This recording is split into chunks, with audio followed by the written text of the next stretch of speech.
Hello, hello, hello. Happy Monday. Hello, every beautiful body out there. My name is Blair G. Hervey. I am the founder and CEO of The Corporate Strategist. Today, I'm joined by my colorful co-host, my bestie, my soul friend of 20 plus years, the corporate strategist, independent consultant, DEIBA speaker, self-proclaimed diversity geek, D'Angelo Crane. Hello, Yes, D'Angelo. D'Angelo. Hello, my Blaine Edwards to my Antoine Merriweather. Do we know who that is? Do you know?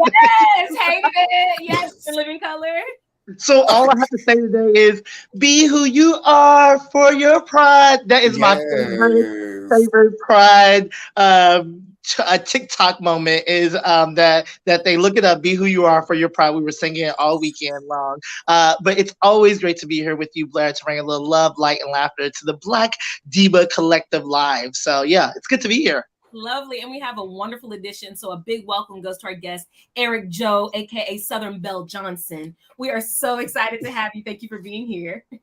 Yes, and thank you for having me. I love the energy already. And yes, be who you are for your pride.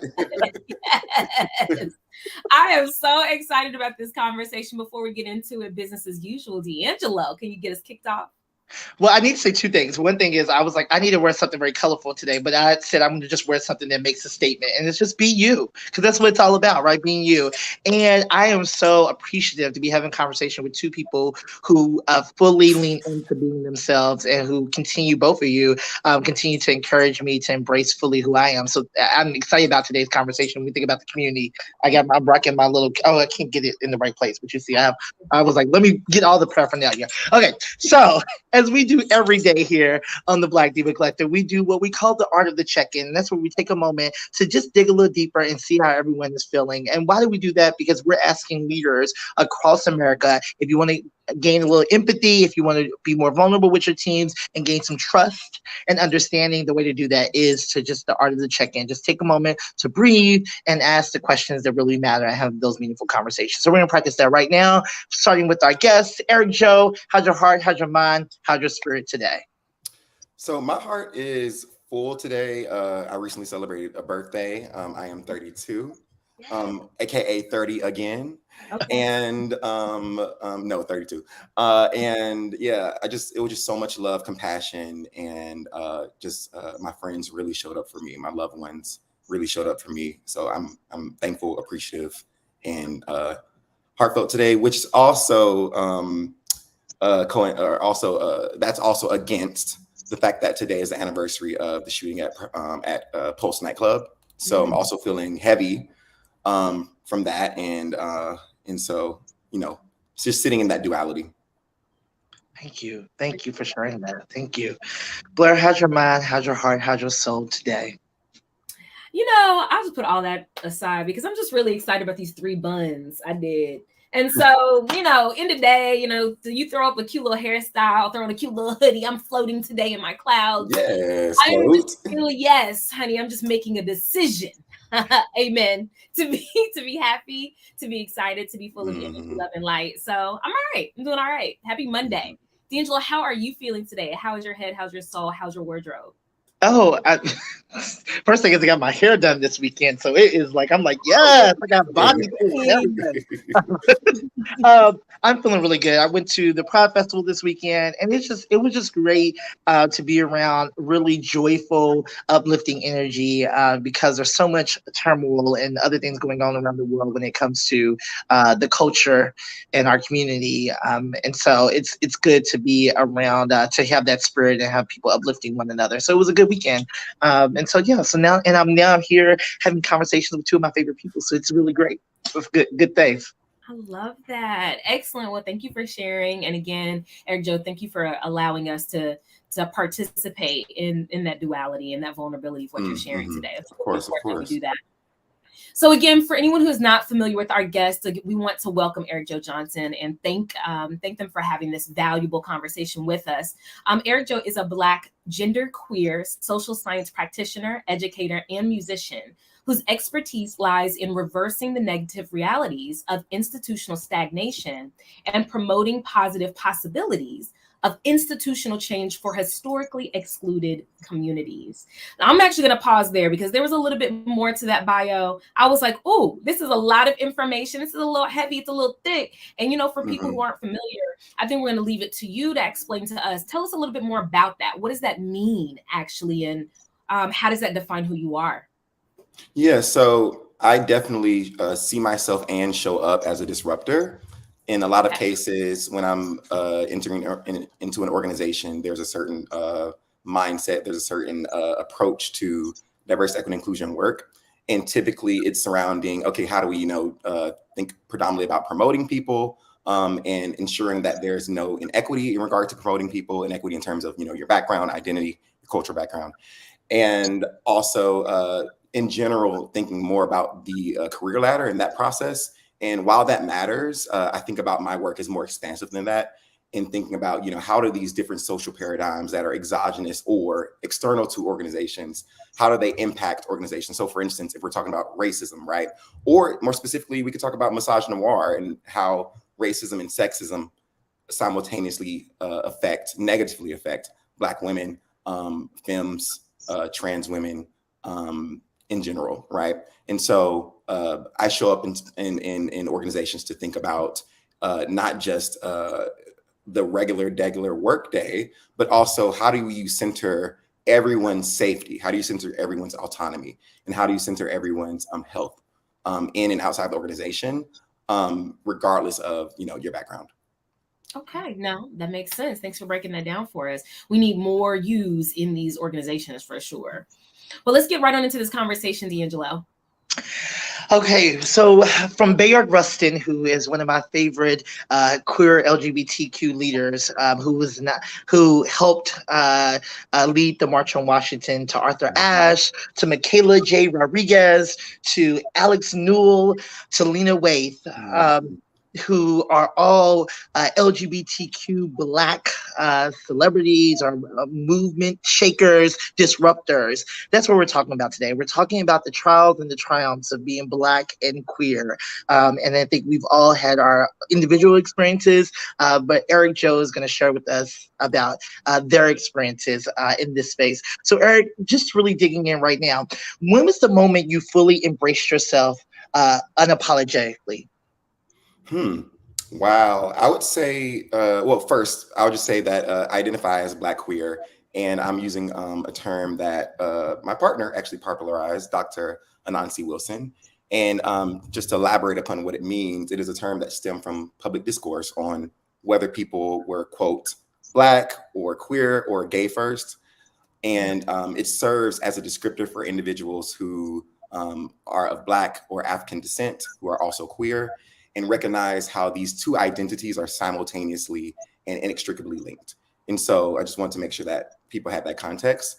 And I can say that I accepted myself fully at the time as a gay man at the time when I was in college. I just remember having a conversation with one of my colleagues at the time, or peers who was also attending Florida State.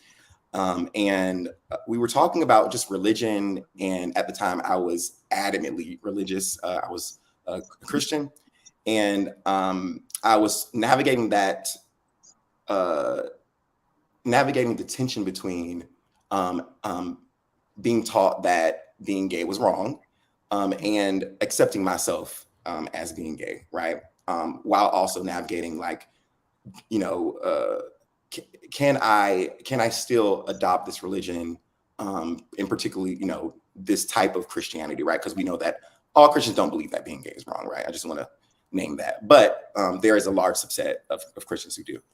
And so, and my peer just suggested, if this is something that's inherent to you, is imminent, and God created you and God loves you, you have to accept the fact that this is who you are, and God loves you regardless. And so that was definitely a pivotal moment in my life in accepting who I was, and moving from there on. And secondly, being Black queer, there was this professor I had in grad school. I went to Teachers College, Columbia University, and the course was gender and education.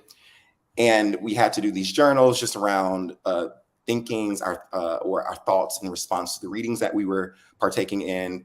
And I just remember at one moment, exploring masculinity and my femininity and my gender identity, and realizing that for me, I don't identify with a gender. A lot of people say that, term that as non-binary. While I will say I'm non-binary, I elect mostly to say that I'm Black queer or gender queer, because I like defining myself by who I am as opposed to what I'm not. That's just me. And so that was definitely a pivotal moment. And again, me determining that I am Black queer. Okay.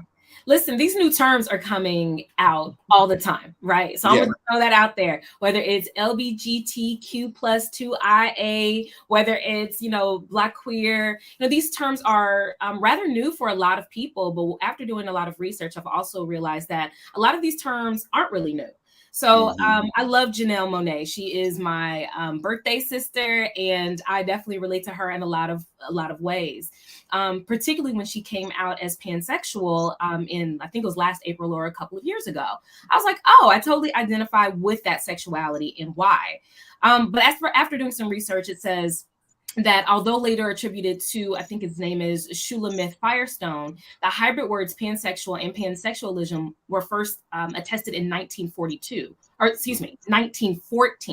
And it's easily understood as someone who sexually or romantically is attracted to people of any gender. So as these terms are coming about and they seem really new, and then you find out that they're not new, how should people be taking this information and relating that to their identity, or people that are just like, where's all this stuff coming from? Like, what do they do with this information? Should they just go with the flow? Should they continue to challenge it? What are your thoughts on all of these new terms coming to light? Yeah, so what's happening in our political discourse, socio-political discourse, is people are starting to attempting to find identities, find specific terms for their identities in which that directly or more directly pertains to them, right? And also people really want to make sure that these terms make sense for who they are in order to be a more practical shorthand for people, right? To your point about, or going back to what you were talking about with pansexualism, or identifying as pansexual, before the term, you would have to sit down and describe and talk about, like, okay, here, this is what this is, and this is who I am, and then you have to answer all these questions. Versus with the term, right, it's a shorthand. You can say, this is me, and so I see a benefit in that. So that's why I think about that there. I also in this moment, as you saw before, right, when I talked about how sometimes I'll say, oh, I'm non-binary, for ease of legibility. That's for the purpose of meeting people where they are. To your point, a lot of these terms are new. A lot of people in the public are not privy to these terms, are not, particularly people who are outside of the queer community. And so there is a certain level of meeting people where they are. So people at this point probably have heard non-binary at this point, while, in the past 5 years, that wouldn't be, or, 5 years ago, that wouldn't necessarily be true. But now it's pretty true. But, there still may be people who are like, what are you talking about? And so it's about treating each situation differently and sort of going for, again, if you understand the context of a circumstance, so you understand that somebody in this particular locale might know non-binaries, you might use that word as opposed to saying, oh, I'm Black queer, right? But again, that's also just about your level of comfortability with meeting people where they are or not. You have definitely every right to identify however you want to identify. I'm an educator. And so it's important for me to, as a part of my praxis, help people to, move from point A to point B in their own understanding of these terms, these languages. And for me, that's important for even accepting our community and promoting our community. That's helpful. I really like this is me. And it looks like you're getting some love in the comments as well. So I just wanted to make sure that you knew that. Oh, he's getting love from love. Yes. That's very helpful. Thank you. Yeah, I love that. Eric, so we're from Louisville. You talked about you being from Augusta. Where are we from? I'm sorry. What did you say? Oh my gosh. And I just wanted to make sure I heard you correctly, because you said we're from there. We're from where? Louisville. I get in I'm trouble from every time. Louisville, Eric Joe. Right, Louisville. Yes. Louisville. Yes, and I even Yeah. get in trouble from people who are not from there. They're like, "Is that not the way you say it?" I'm like, "Oh, yeah, I live from there." So how does one how if you were talking to someone who is growing up in these cities that are progressive, but the state is not progressive, right? How would you talk to them about finding your sense of self and finding community? What is some things that they can do to really find and to lean into who they are when they're probably not surrounded by, could be not surrounded by others who look like them or who are feeling the same way, or people even adults, right, who are queer are on that journey as well. How might you help them along the way? What's some advice you have for them? So I'll preface this by saying, and I'm going to get to the point, but I'll preface this by saying we see the onslaught of attacks on literature, right? Literature that pertains to being Black, but also literature that pertains to being a part of the LGBTQ community. And particularly, in Florida, but there are also, other places that's sort of like the epicenter right now. But we know that, other states, particularly in the South and Midwest, are also taking on these efforts to again attack these readings and so and learnings. And so I mentioned that to say that there are a lot of people who are on the liberal side of things who are saying like, these are books, it's not that serious. And I actually think that's a disingenuous argument. Books change people's lives. Books are pivotal. Books often echo who you are, right? And or reflect who you are, or help you sort of excavate or discover who you are. I remember even reading Redefining Realness by Janet Mock, and that being such an insightful moment in my life, and thinking about, wow, like, again, progressing in my understanding of gender and my own gender embodiment and what gender means to me.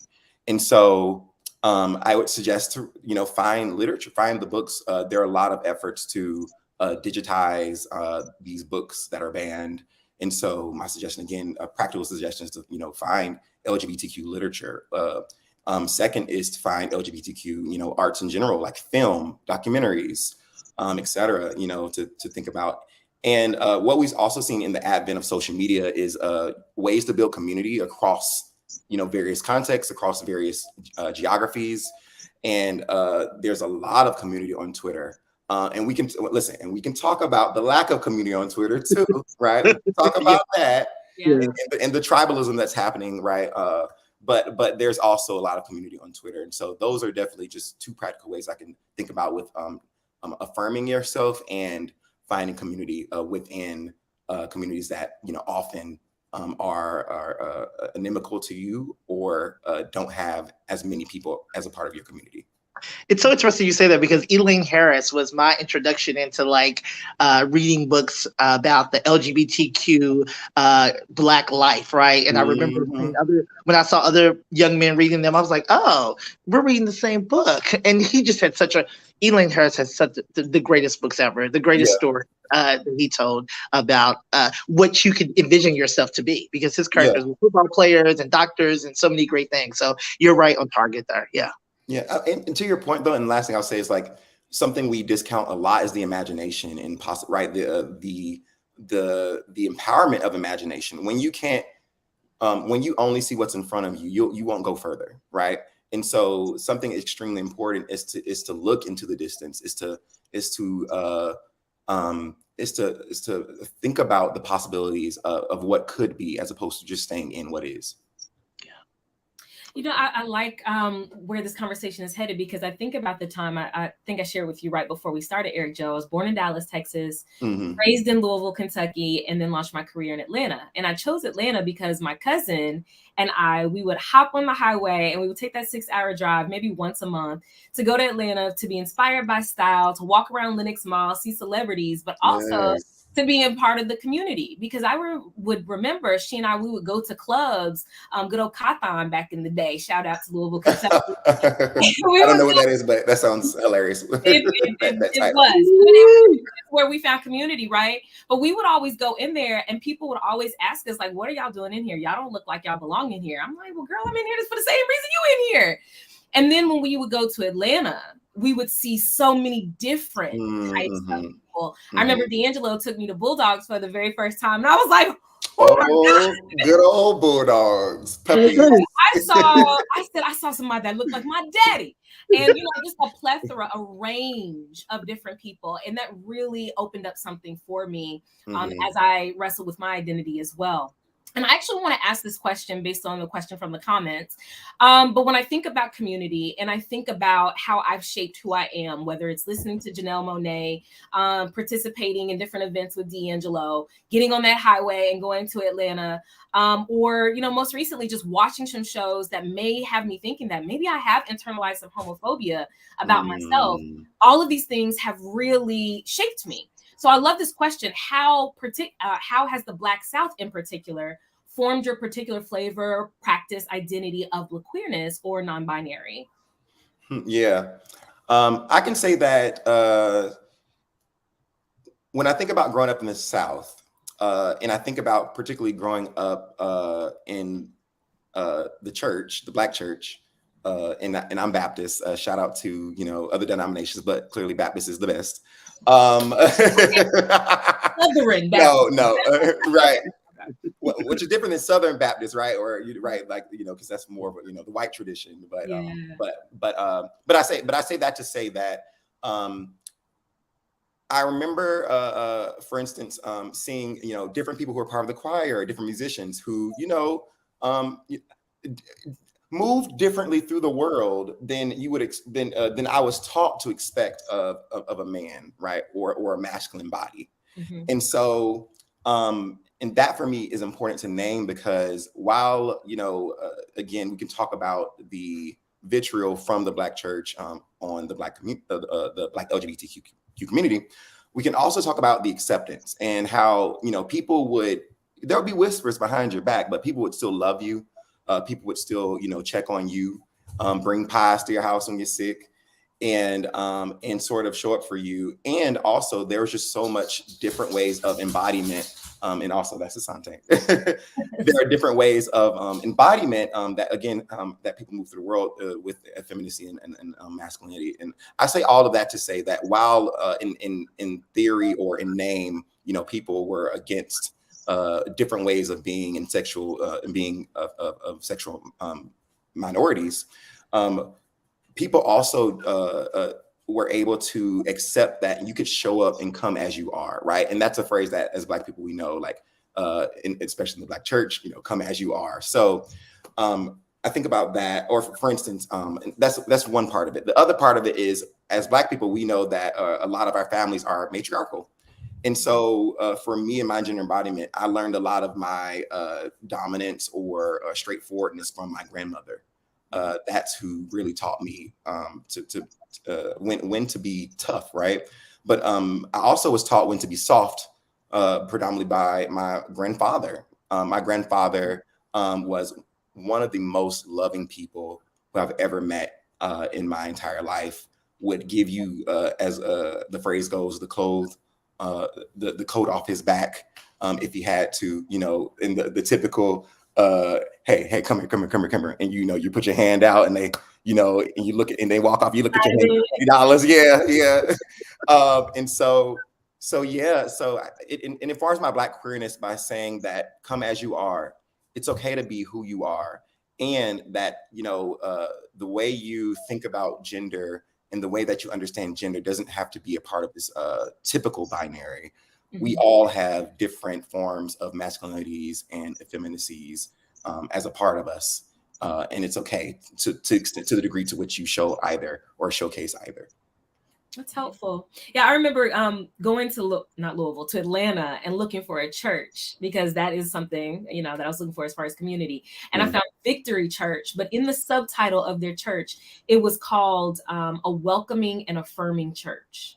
And it was the first time that I'd seen that in a community where we're Black, we're Christians, non-denominational, I suppose, but also specifically saying that, hey, come as you are. We know who you are, and we accept you right here. So I love that. Thank you for mentioning that.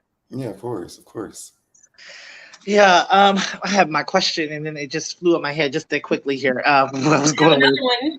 Okay, you go for it, Blair, because I need to get mine together here. I had it, and then it went out my head just that fast. Go for it. Okay, so I'll quote again Janelle Monáe, but she says to be young, queer, and Black in America means that you can be misunderstood, you can be hated. It also means that you can be celebrated and loved. And I think there's a lot at stake when you're living out loud in that way. For you, what has been at stake in choosing to live out loud? I'm going to go back to sort of an addendum or coda to what I just talked about with Black Church. One thing that I want to make clear and want to be incisive about is that I want to speak about that duality again. And I spoke about duality before, but right, life is complex and we often pick up things or throw them away. And I think that, there are moments where we pick it up and, and throw it away and pick it back up, right? And what I mean by that is that, while I had experiences in church that were supportive, that were loving. Again, I talked about the examples that I had from people who were loving people anyway, right? There are many other examples of the opposite of that. And so going back to your question, answer that directly, part of that for me was growing up, and this is all understanding, this happens to a lot of our youth, it's concealing. I think that we don't necessarily identify that or recognize that as being who you are anyway, or showing up as yourself. But in reality, it's subversive, right? It's you choosing to still be who you are, even though you have to accept the fact that you have to conceal who you are for survival. It's a survival tactic, but you're still, again, doing it anyway, right? Even though there's imminent danger for you and your life. And so, after getting out of my childhood home, after leaving my childhood where I grew up, my childhood hometown, I was able to then, pretty much say, I have decided that now that I pay my own bills, that I'm just gonna, I'm gonna do whatever, I'm going to, like the phrase goes, live out loud and be immensely proud about it. And backlash, sadly, does look like you're in an Uber and your driver threatens you, or you have to get out of the car. And these are examples that I've experienced. It does look like, being intimidated, or the attempt to intimidate you with violence, whether that be in verbal assaults and or threats of physical violence. While those are sort of overt examples, they're also more implicit or covert examples where, you're at work and people, refuse to acknowledge your pronouns, or people only talk about spouses in terms of woman, man, right? And so, and I name that to say that, while it might not be intentional, right, it's still harmful, right? And it's still sort of a means, again, even if it's inadvertent, a means of policing, and saying like, this is right, this is the reality, right? You are living in a different reality, and we're censoring this, this type of reality, right? Yeah. So, but again, it's about living anyway, and realizing that, this is something I talked to my partner about yesterday. I have realized that being Black and queer, like, I am not safe. Regardless of what I do, I'm not safe. It doesn't matter. So if it doesn't matter that I'm not safe, I'm just going to do it anyway, because I'm already not safe. I've just accepted that fact. Wow. That's the quote. I'm going to do it anyway. That's the quote right there. Well, D'Angelo, I'm going to throw you off a little bit, and I want to ask you the same question, because I know you have been a person since you wore turtlenecks and briefcases to school who lived out loud. What has been at stake for you in living out loud? Oh, that's a good question. I think I still, I think we've talked about this several times. I think right now, not right now, but I think my career has been something that I think about, that maybe I would have been further along in my career or a different space in my career had I chose to be live a more quieter a life that I did not put my sexuality and my blackness on display, right? And so I think about that often. Now I'm leaning into it because I love the work that I get to do it each and every day and how to empower other people. But I also think about in the beginning, being 23 years old and wearing those colorful shirts at work, what did I trade off, right? And but I think as Eric and as you have shared today, is about we are where we are for a reason. And so as much as I did, did have to trade that off, I wouldn't change it for the world. I would do the same journey all over again to be at this space right now, to be sharing in this space with you both. So I'm sorry, I'm getting a little teary eyed because we're oh goodness gracious. Excellent. That's good. I mean, that just means that you both care about not only your own journey, but the journey of others. So I really appreciate both of you sharing that, because I tell D'Angelo this all the time. You two as, identifying as Black and queer and man or non-binary, whatever the case may be, when you walk out in those streets, you are a lot more unsafe than I am. And I acknowledge that, and I send empathy and love. And so for you to add these layers of identity openly, I just respect it wholeheartedly. So I've learned a lot from both of you all today. So since D'Angelo's about to cry, I'm gonna go ahead and close us out. I'm sending you both hugs. Eric, Joe, thank you again for your knowledge. Did you have a shout out for us? I do, because I do want to give a shout out to someone who's killing it right now on TV. Preston Mitchum, who's a LGBT queer activist. He is on Summer's House, Martha's Vineyard. Check Preston out, because once again, he's representing the community very well on the show. And so I just wanted to make sure I give him a shout out. And I want to give you a shout out, Blair, because when I think about allyship, well, you're part of the community, but when I think about allyship of what others who may be allies, friends in the community, whatever, who have more privilege of just showing up in their full self, is to make sure we're creating safe spaces for other people. And you often make sure that happens when we're out and about together. So love to you too. So thank you. Well, thank you both for another heartwarming show. This is what we do here on the Black Diva Collective every single day at 12 p.m. every single weekday at 12 p.m. Pacific, 3 p.m. Eastern Standard Time. Please make sure you join us for your daily dose of D&B with D&B on the Black Diva Collective. Y'all have a wonderful day and a wonderful week.